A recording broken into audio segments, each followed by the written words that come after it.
Ini ada teori lagi. Otak ini adalah direktur kita, gitu. Otak, ya. You don't use your mind, it uses you. Ya, kita itu tidak menggunakan otak, tapi otak itu menggunakan kita, memanfaatkan kita, mengerjai kita otak itu. Makanya segala sesuatu itu tergantung bagaimana pikiran kita, mindset kita. Ya. Sekarang kalau saya taruh di sini gambar, gitu ya, gambar es campur gitu ya, saya nggak bisa ditayangkan ini. Saya tayangkan es campur di sini, ya, yang di suasana panas sekarang. Kira-kira respon tubuhnya gimana? Nah kan, kabita, segar, ngiler, ya kan, pingin cepat-cepat makan itu, gitu kan. Nah kayak gitu. Jadi kalau di mindset kita misalkan, saya ini orang yang udah nggak guna, masuk penjara, ya lemas bawaannya, ya kan?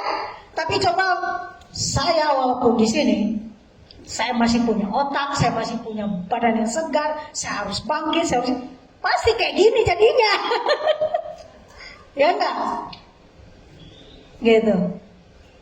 Makanya, ya menurut ahli psikologi, 95% perilaku kita dalam kehidupan kita ini itu dipengaruhi oleh pikiran bawah sadar kita. Makanya kita harus men-set pikiran bawah sadar kita itu. Gitu.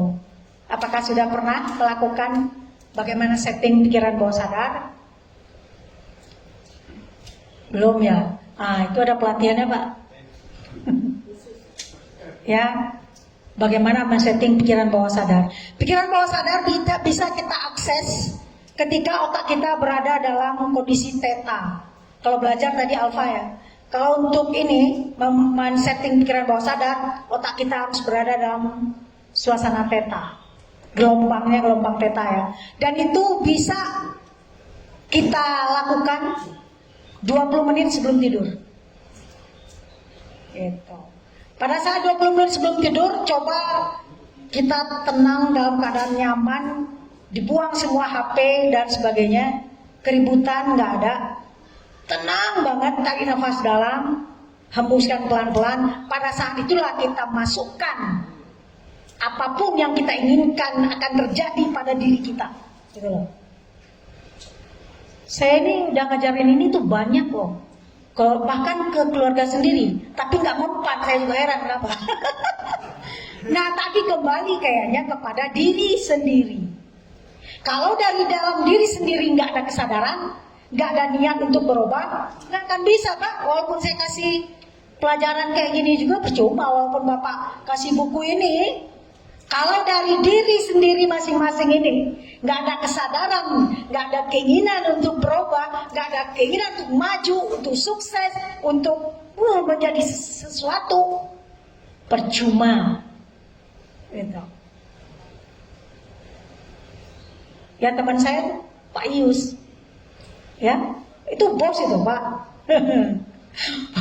banyak bisnisnya. Kenapa dia bisa banyak bisnis gitu? Ya karena tadi dia praktekin apa yang dia peroleh dari saya, dari teman-teman yang lain, dari ini, banyak gitu. Jadi intinya adalah pertama kesadaran diri. Saya ini mau apa? Makanya tadi saya sangat senang sekali untuk kita itu harus punya visi ya. Terakhir saya lihat di sini. Jadi setelah kita punya kesadaran, yang penting pertama adalah kesadaran ya, kesadaran dan penerimaan diri. Kadang-kadang orang tuh nggak bisa menerima dirinya juga Pak, nggak bisa menerima dirinya. Maksudnya gini, saya ini orang yang nggak bisa apa-apa, saya ini bodoh, saya ini miskin, saya ini jelek. Itu berarti nggak bisa menerima diri sendiri kayak gitu.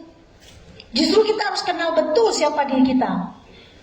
Apa kelebihan saya nih? Harus kenal loh. Coba nanti malam atau setelah ini kenali dirinya bisa. Apa kelebihan yang Bapak punya? Gitu. Itu harus dikenali. Jangan yang dikenali kekurangannya aja. Ya. Kenali kelebihan kita tuh apa, di mana. Dari kecil coba dipikirin. Saya dari kecil itu pernah prestasi apa aja, atau saya pernah berbuat baik apa aja. Ya coba diidentifikasi kelebihannya.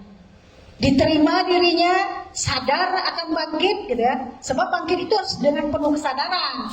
Gak bisa karena hanya didorong-dorong oleh Pak Joko atau Pak Andi. Gak bisa, kesadaran sendiri ya.